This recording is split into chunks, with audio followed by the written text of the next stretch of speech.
Hey everybody, this is me. Welcome back to my channel. My name is ScottyAllenDay. The problem with cheat meal days is not many people read the fine print. At least I haven't until now. Whenever I go on a fitness journey, I take all of the knowledge that I had into the past, I break it all up, and I research it again just to see if I've missed anything, if I need to improve something, if I need to change my way of thinking about something. And well, today's big topic, well, I got my notes right here, but today's big topic that I have is cheat meal days are not what you think. So what is a cheat day? What do you mean by cheat meals that are not what they think they are? What defines a cheat meal? And what do you need to avoid? So let's start off with a cheat day. Chris Powell says that no, you shouldn't even have a cheat day. Your cheat day is the day that you celebrate the end goal of your weight loss. That's what Chris Powell had said in a few of his podcasts. Is people think that the cheat day is a reward, but it's actually a way to, it is an excuse to eat something that you're not supposed to, and it lures you back into bad eating habits. That's what Chris Powell says. Bill Phillips from Body for Life, and there's WebMD. They all say it's defined as one day out of the week that you can be able to go and enjoy what you want to eat. So I said, wow. So I could go and buy a bucket of lard and eat a bucket of lard, and I'll be fine. I could go and buy 10 tubs of Ben & Jerry's and get myself sick on Ben & Jerry's. No. I started doing deep diving. I mean, you don't... The reason for a cheat day is just to be able to enjoy something that you like within reason. So let's say a cheat day. Now, a cheat day for me is I'll go to the store, I'll get the ingredients, I'll make some spaghetti, and I'll have garlic bread with a side salad. That's a cheat day for me. It's not like a big old plate of spaghetti. That's a cheat day. Loaded with carbs, you got your sugars in it, and lots of calories. But as long as I eat within my means and don't go over my calorie counts for the week, I'm fine. So, with that in mind, this is what I have found from the research that I've done is heavily sugared foods, candy bars, donuts, soda pop, all the like there, you need to eat in extreme moderation. You don't even need to have a donut. Get yourself a cookie instead. A little better for you. If you want a candy bar, my go-to when I've lost weight before for a candy bar was a whatchamacallit. It's sweet, and it's about the lowest in sugar that you can be able to have as far as a candy bar is concerned. I don't know if there's anything else newer out there. I've been avoiding candy bars for a long time, but that's about what my go-to was. Whenever I wanted something sweet, whenever I wanted something to cure my cravings, I'd go and get myself a whatchamacallit. Soda pop. I'm a Dr. Pepper fan. I like my Dr. Pepper, but I'd limit myself down to maybe one 12-ounce can a month. That's it. I can solve my cravings. But the thing is, after I stopped drinking Dr. Pepper for a while, I could start tasting all the other ingredients inside of the carbonated prune juice. And it tastes nasty. I couldn't even stand Sprite. I enjoy my water. I'll go and get the little containers of Mio, but then eventually I start tasting the sugar substitute in Mio and just settle for water. So stay away from heavy sugars. But if you want a sugar on a cheat day, don't go to Dairy Queen and get ice milk that's loaded in sugar. I would go to a grocery store and buy yourself a tub of Dreyer's ice cream or Tillamook ice cream and enjoy a bowl of ice cream in that sense.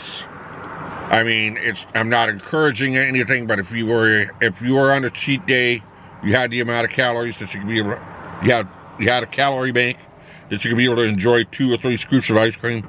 That's the way I would do it. Another thing is heavily processed foods. TV dinners, Totino's pizzas, DiGiorno pizzas, pre-made lasagna. All that is heavy processed foods. You need to avoid that. Other heavy processed foods would be like going to McDonald's. McDonald's is so heavily processed. There's so many different chemicals. I have never been a fan of McDonald's, ever. I'd have Burger King, I'd have Taco Bell, but we'll talk about that here in just a little bit. McDonald's and Burger King is just about the same. They're loaded full of ingredients that you don't want to even put into your mouth.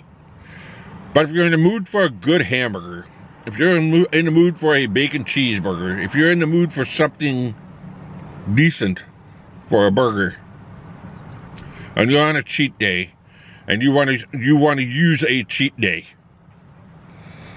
I don't really like calling it a cheat day, but if you want that cheat day, I would go and find yourself a tavern. I would find a bar.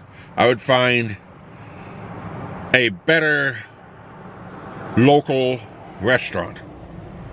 The reason is because more than likely your beef is going to be fresh, or it will be frozen into patties.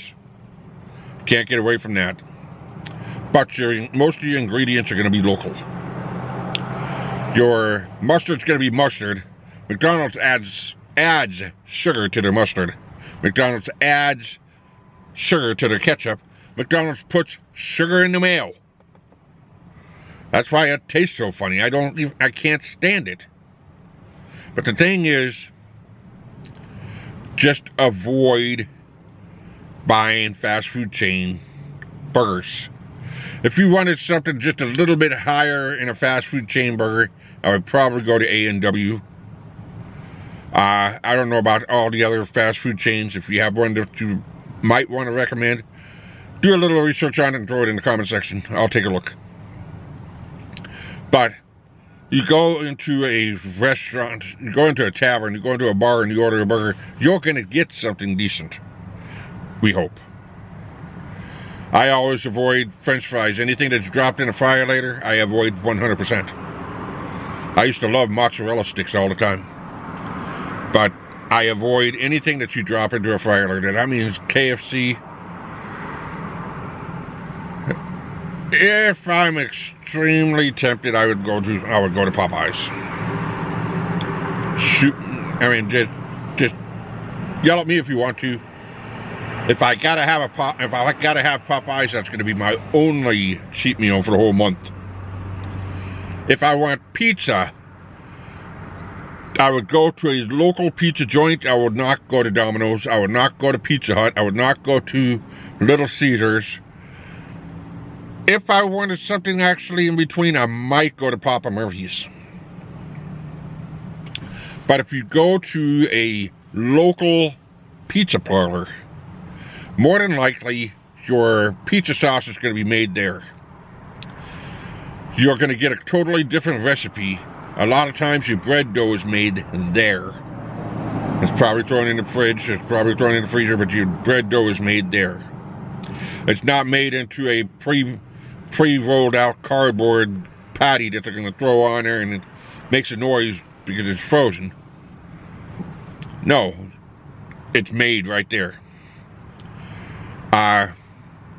The cheese, the sauce, the ingredients, everything that's put onto that pizza is not as processed as what Pizza Hut or Domino's makes out, or even freezer pizza that cooks in 5 minutes. So the hard part is just trying to avoid the heavy processed foods, avoid the deep fried foods, and then like a lot of the heavy processed oils like soybean oil and coconut oil, and I mean, just got to do your homework before you go and you put that into your mouth. And I got to really start to look even more in depth with this cheat meal day, and it's just like, if you want a cheat meal, look the recipe up, make it from scratch, make it from home, call your mom, say, Mom, I need a good meal, fire up the barbecue, and just make it yourself. But a cheat meal isn't going to McDonald's and ordering a Big Mac and saying, I want extra ketchup. That got me kind of thinking when I saw that YouTube video a long time ago, that one gal that said, oh, I was going in for my cheat meal, my weekly cheat meal, and I was ordering a Big Mac with extra ketchup. What? You're destroying the whole functionality of a cheat meal. And you really don't need a cheat meal. It's just taking a step up from your norm and enjoying something that you would like. If I wanted a taco salad, I would go to a local taqueria instead of going to Taco Bell, because I would probably get much better quality ingredients in that taco salad. So that's pretty much what I had on my mind, was talking a little bit about cheat meals, because it is not what everybody thinks it is. It's not what people are trying to tell everybody. It's, oh, you can go and eat anything and everything that you want. I'm hungry, I want a cheat meal, I'm going to go and eat a 40-pound nacho over in Nacho Sally's and do it in an hour. That's not a cheat meal. Eat sensibly within your means. Make sure you don't destroy your macros for the week. But if you eat something high in fat, and you've worked really hard to have your carbohydrates and your proteins balanced, and you eat something high in fat and knock everything else out of whack, you just destroyed your entire week.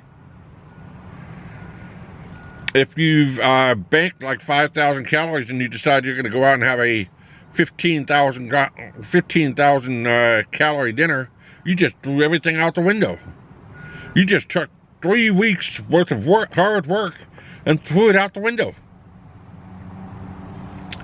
So that's what I was looking at, and I was just, the more I've read, I'm going to read even more into it, of what a cheat day, what a cheat meal should really be.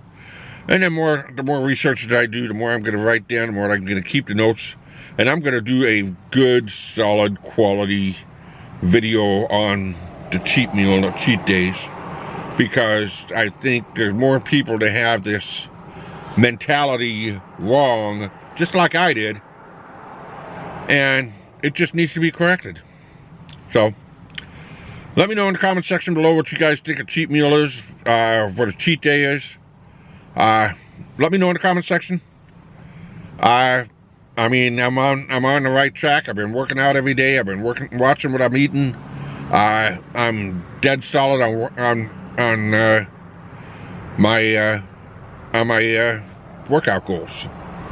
So, if you're new here, hit that subscribe button, hit that notification bell so you don't miss another video. Give me a thumbs up, share the video, and until next time, keep on rocking.